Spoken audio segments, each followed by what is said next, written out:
Hi, I'm Coach Stevenson, cross-country coach at Summit High School. Thanks for watching my video on running, and thanks for participating in the Spring Hill Public Library Summer Reading Program. As we start talking about running, there's a lot of information out there, a lot of opinions. What I'm going to present are just things that I've learned and read about and that I coach my kids up at Summit with. You can find more information online or a couple books I'll talk about at the end of this, but thanks for checking out my video. So if you're just getting starting with running, the most important thing is to just get off the couch and go do something, right? Enjoy the great outdoors. Whether you want to run on the road or go to a track somewhere or get out on trails and try trail running.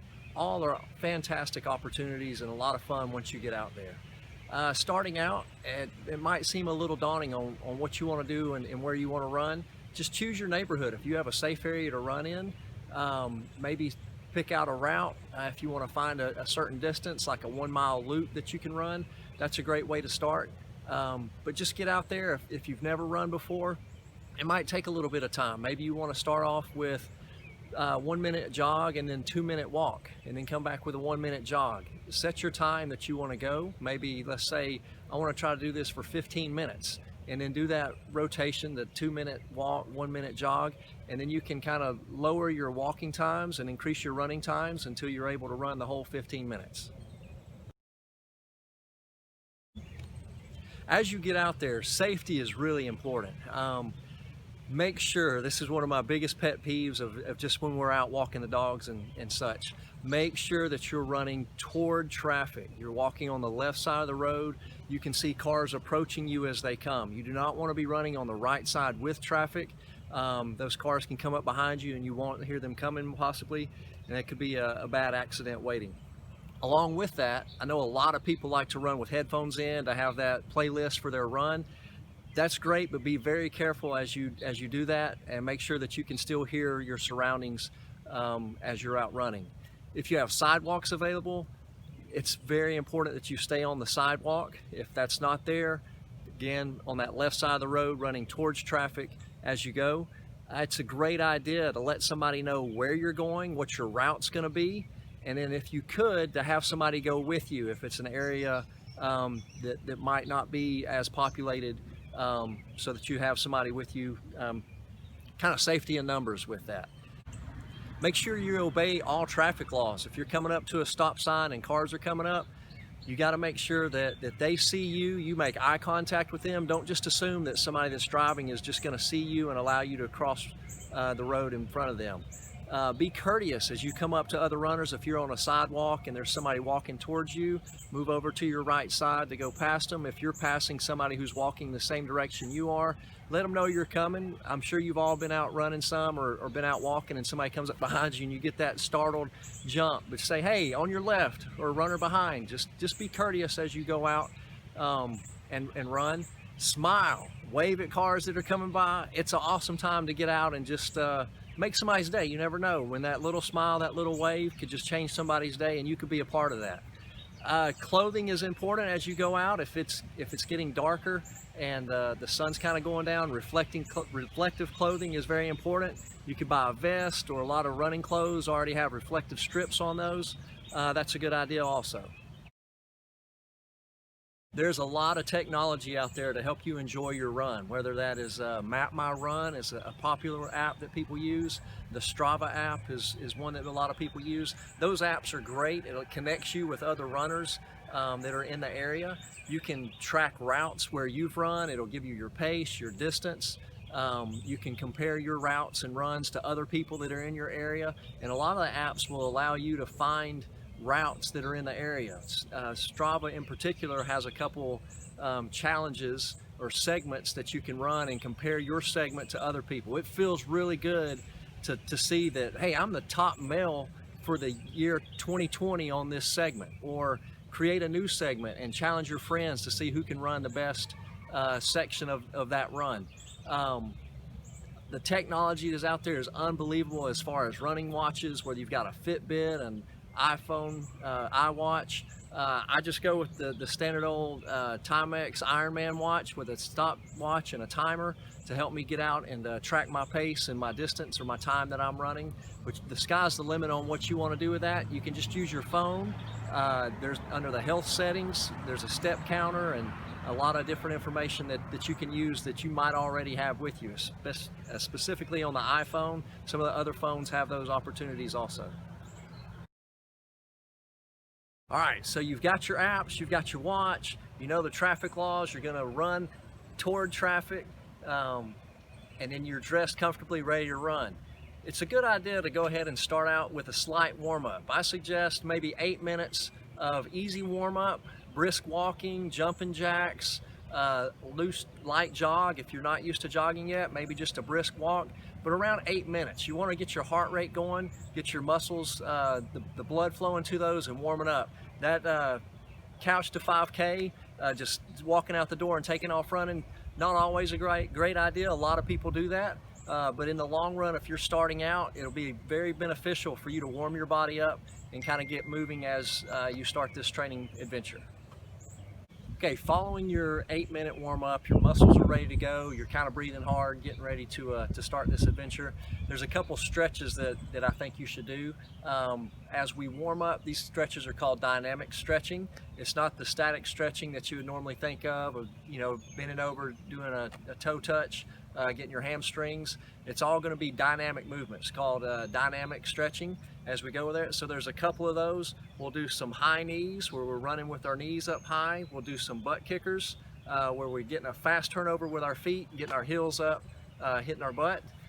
We'll do power skips, which you're just really working on taking off the ground and skipping like you're a grade school kid running through the field. And then some walking lunges are great places to start with the dynamic stretching.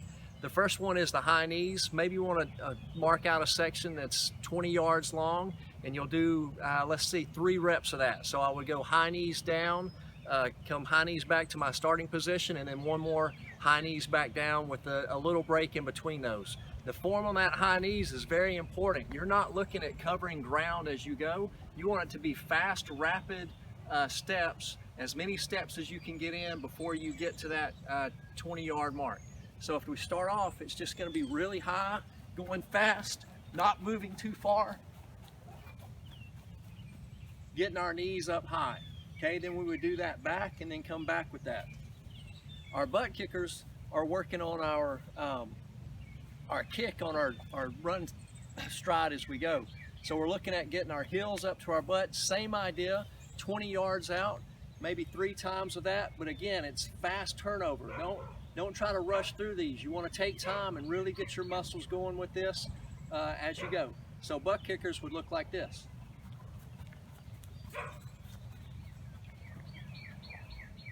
Again, I'm not covering a lot of ground too fast. It's very important that you work on that turnover and get those heels up. Power skips. This is working on your takeoff phase of your stride. And so I'm really going to work on flexing my toe as I take off on this. Jump as high as I can. We're not looking at going far. We want to go high on this.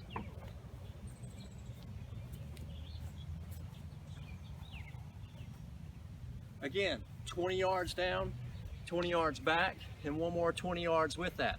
Once you've done those dynamic stretchings, you can do a little bit of a quick hamstring stretch. Get down, touch those toes. Make sure you keep your knees straight, back straight, good. If you can't get all the way down, feel that, not a long stretch on that. And then just real quick with your quads, pull that ankle up to you, knee straight down, stand up tall, find a focal point that you can go with. Again, not looking at a long stretch right there. Just warming those muscles up and getting ready for this adventure. There's a couple more dynamic stretches that I want to add in here. One is a walking lunge and the other one is a military march. Same thing, maybe not 3 stretches on this as far as down, back, and then back down, but maybe just go down and back for those 2 segments as we go. But walking lunge is just what it is, a giant step. I'm going to go down into a lunge. I want to make sure that my knee is not going over my toes. It's in line with my ankle, not supporting my body weight on my knee here. Hands are out. I can put my hands up if I wanted to challenge. Stand up, move to the next one. Stand up, move to the next one. It's important on this. Every step's a lunge.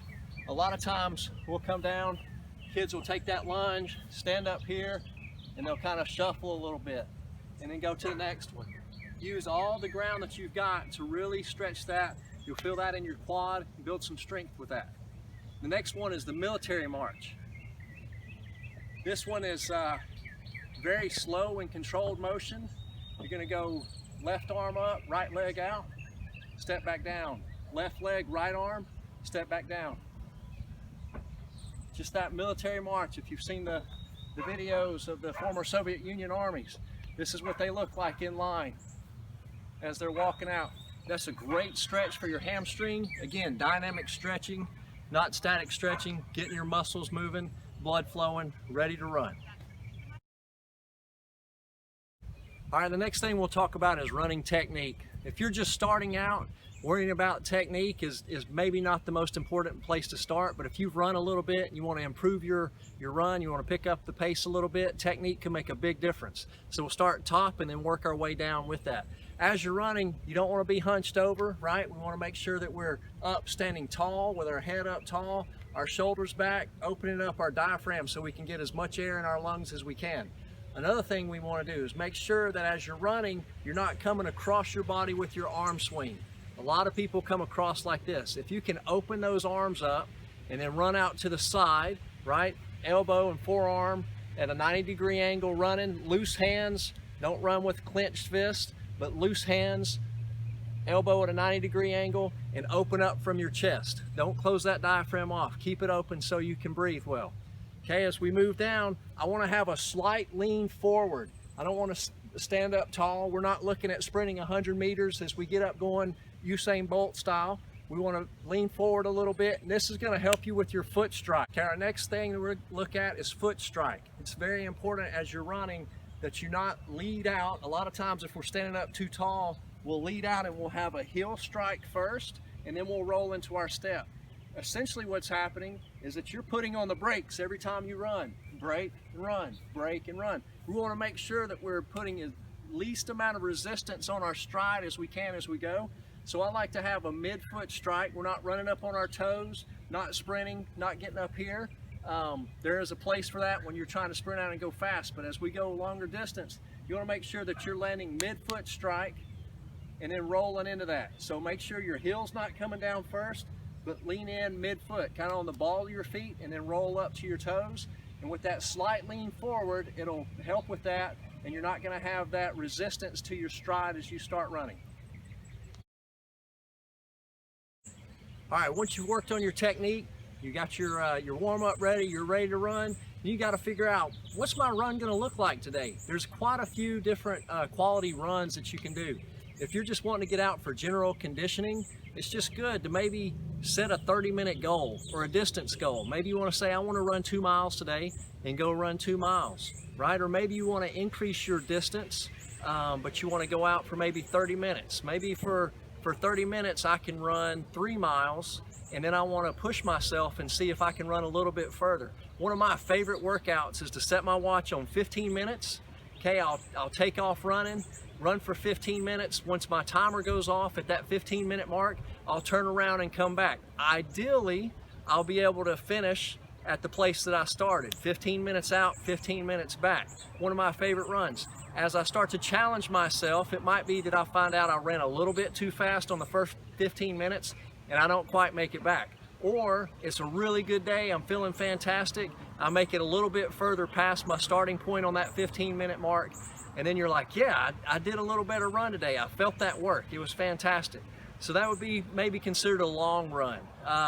Beginning, starting out, maybe 3 miles is your long run. As you keep running a little bit more, maybe you're up to 7, 8 miles on that long run as you go. That's just a nice steady pace, working on your conditioning with that, getting out, just putting in the miles. Another run that you can do is called a tempo run. That'll be a little shorter distance than what you're running on that long run, but you're gonna push your speed. Okay, if you're doing a tempo run, maybe your long runs look like 7 miles. Maybe for a tempo run, you bring that down to about 3 miles, but you're really pushing that speed. You can tell a difference on how hard you're working as you run on that. Another run that I like to do are called intervals. Maybe you've measured out that 1 mile loop that you have, or maybe you don't quite have a mile loop, maybe it's a half-mile loop. That would be fantastic. You can take that starting point from your half-mile loop, run that half-mile hard, get out and really attack that half-mile, come back, relax a little bit, let your body recover some, and go attack that half-mile loop again. Once you're on your rest and recovery, it could be an active recovery, so maybe a slow jog, a light jog, out walking, kicking your legs, making sure that the blood is still flowing in your muscles. If you're doing intervals, you don't want to run that half-mile interval and then come back and sit down, drink a whole bunch of water. Make sure that you're staying active and moving with that. Other intervals you can look at, if you don't have that half-mile loop, they don't have to be that long, they can be shorter than that. One term I like to do is the mailbox intervals or light pole, power pole intervals. Those are pretty standard in our neighborhoods, distances that you could go, and maybe you have a nice easy pace that you're going on this interval, and then on your run, and then you say, okay, at this mailbox or at this light pole, I'm going to pick up my pace. It'll be a definite increase in pace, and then you'll run to the next mailbox, and then when you get to that mailbox, you slow back down, go back to your constant pace, right? So maybe mailbox to mailbox might be a little close. You might have to say, okay, every 3 mailboxes, I'm going to pick up my pace, run a little bit harder, and then at that 3rd mailbox, I slow back down, jog for 3 mailboxes, and then when I get to that mailbox, I start my pace up and go a little bit further. Same way with power poles, but those are great intervals that you can go with.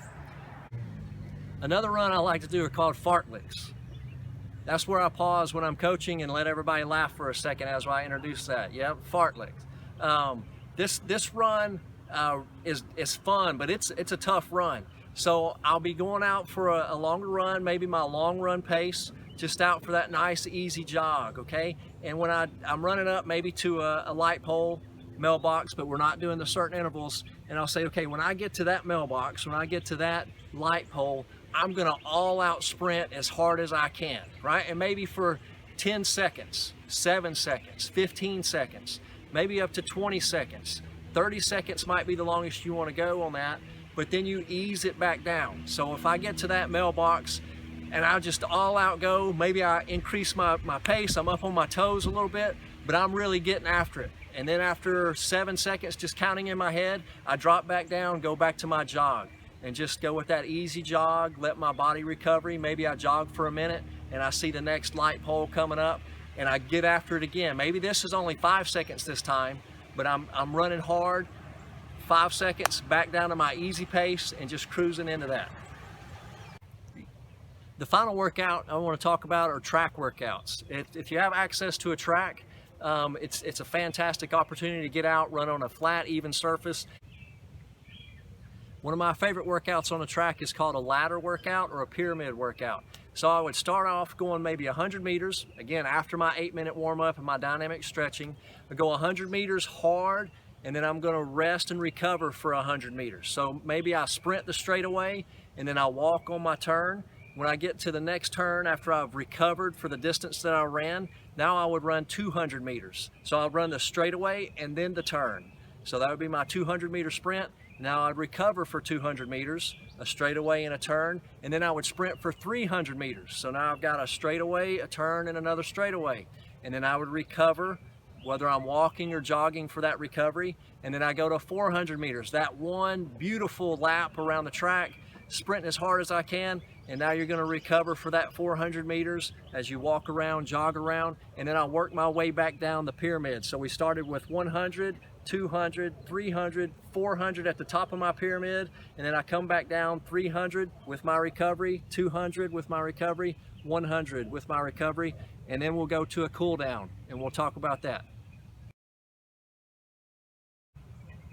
Depending on your workout, your cool down will be a little different. If I've done a hard track workout, if I've been out doing strong intervals or fartleks, my cool down is gonna need to be a definite time of cooling down. If I'm out on a long run, I might be running out of pace where my body's not too wound up, and then my cool down can be a little different. But again, a cool down, much like your warm up, about 8 minutes of easy jogging. If I'm out on the track, maybe I jog half a mile, 2 laps around the track, and just tell my body I'm done running.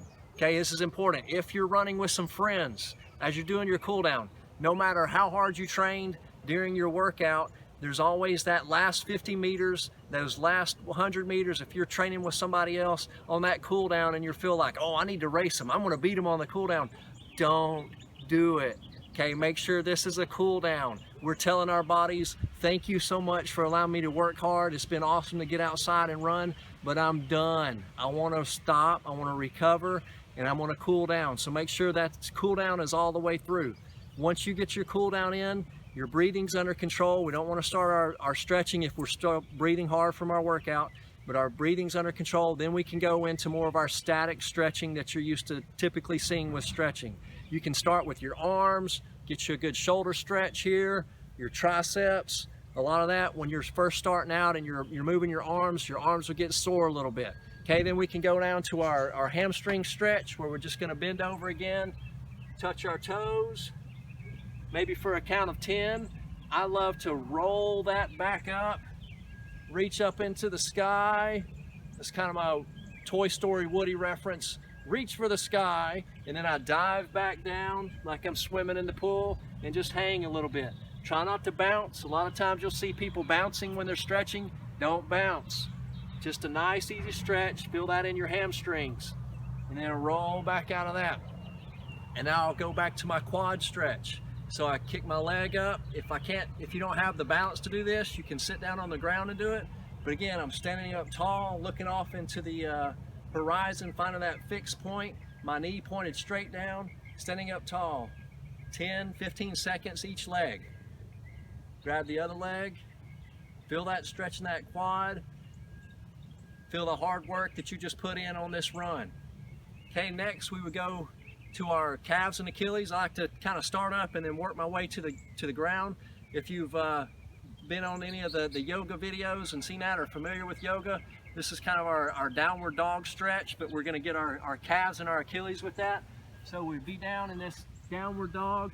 Feel that in your calves. If you bend your knee, you'll get your Achilles, and you can kind of alternate legs that you're working on to make sure that you get your calves and Achilles. Once you have that, we'll sit around on the ground, go into our butterfly.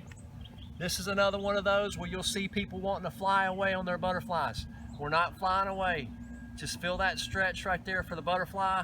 Use your elbows. You can push your knees down to feel that stretch better. But this is a fantastic stretch when you're just getting out. Final stretch I like to do, called the pretzel stretch. You're gonna have to pay attention on this one. We always have confusion. Okay, sitting up with my feet on the ground. Okay, I'm gonna cross my right leg, put my right ankle on my left knee. Sitting like this, kind of like we're just out sunning a little bit. Now I'm going to reach up with my right hand. I'm going to place it through that hole that I just created and grab my left knee. Then I'm going to take my left hand and I'm going to put it on my right hand, and I'm going to gently pull my left knee toward my body. This is not going to stretch anything on the left side that much, but you're really going to feel it on this right side of your body right here. It's a fantastic stretch as you do this. And then I would switch.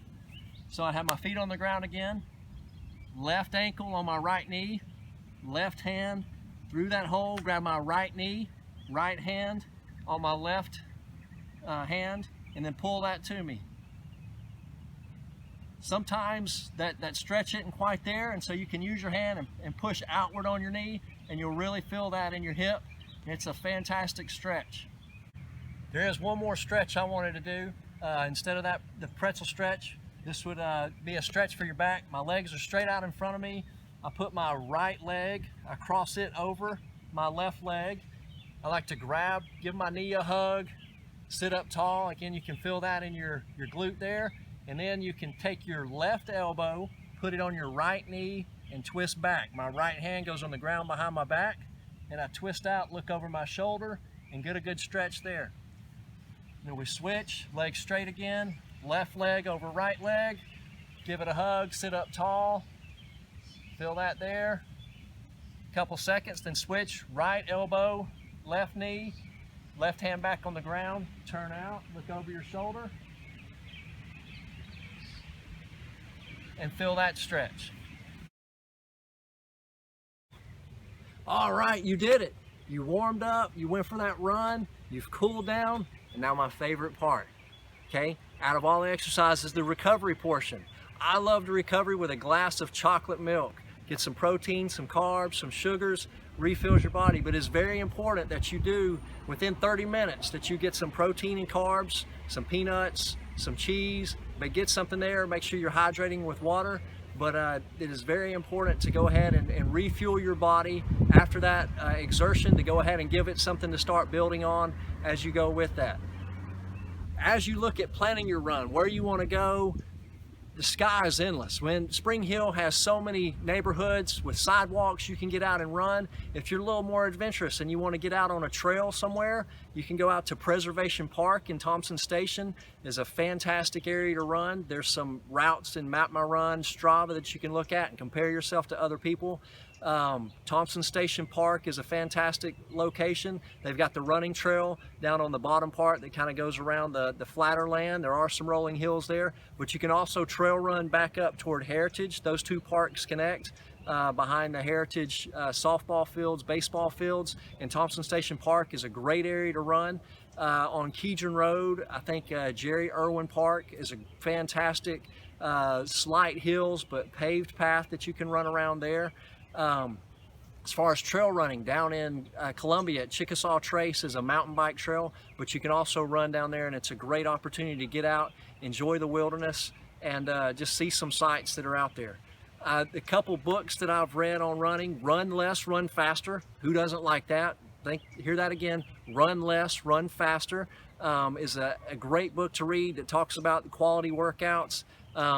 As it's talking about running less, it's actually adding in some cycling or rowing or swimming along with your running workout to help you increase your speed without putting the miles on the pavement. Just a great book about that. As far as personal reading, I love John Grisham and I love Gary Paulson. The Hackett series, the Tuckett series with Gary Paulson are fantastic. And I also just finished reading with my son, My Side of the Mountain. Again, just about nature, being out there. That was a fantastic book to look at there. Thanks again for watching my video.